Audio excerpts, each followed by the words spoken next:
Friends, greetings from the Harold Bell Wright, Pierce City Museum, Pierce City, Missouri. We had a couple visitors today, but nobody's here right now, so I thought I might talk about how wild Pierce City was in the early years. Somebody asked me recently if Pierce City was really so wild as its reputation. So I found this story that I thought I would read to you. There's a photo of Euphrates Boucher, and says, "Let this editorial speak for itself." This was written for the September 29th, 1887 issue of the Mount Vernon newspaper, The Fountain and Journal, by editor Euphrates Boucher, as he described the August 1887 election in which Pierce City residents voted on whether to close the saloons and impose temperance for 4 years. At the time, Pierce City had 9 saloons and approximately 3,000 residents. So let me sit this down here for a minute. Okay. No, I guess it's not going to work. Okay, so here's the story. When some time ago the saloon men of Pierce City headed a petition asking for an election on local option, it was believed by almost everyone that the saloon men would be victorious in the contest.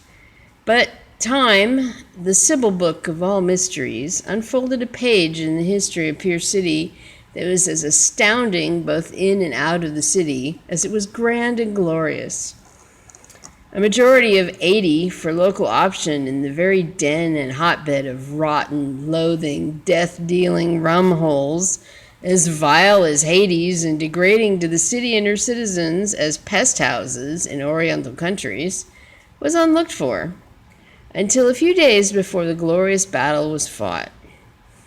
This victory gave Pierce City a fairer name, more glorious reputation, and a brighter prospect in the future than the combined work of the saloon men during the past 10 years.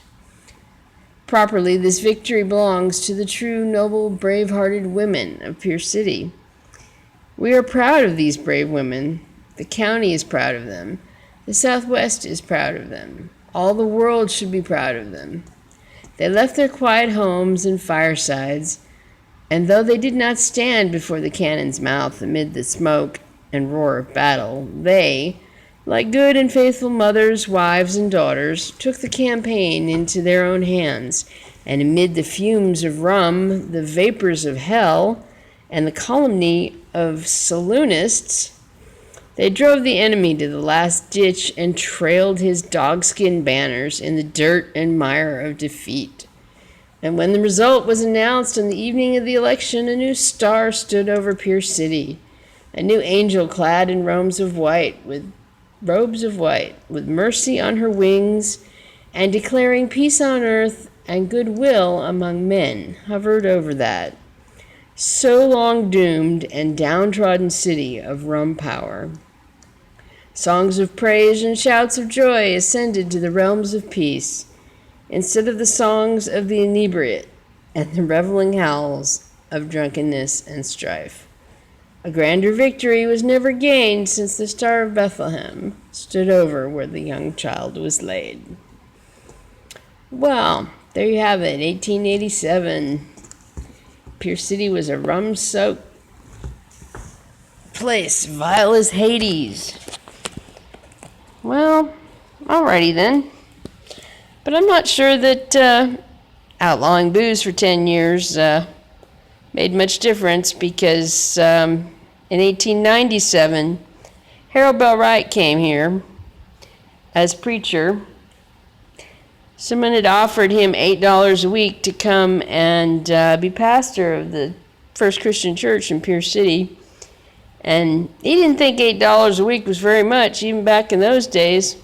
But he said that Pierce City was a really wild and horrible place, and that maybe if he came and preached to the young people, that he could do it some good. I'm not sure that that happened either, but what do you think? Thanks for listening. I'll talk to you all later. Bye-bye.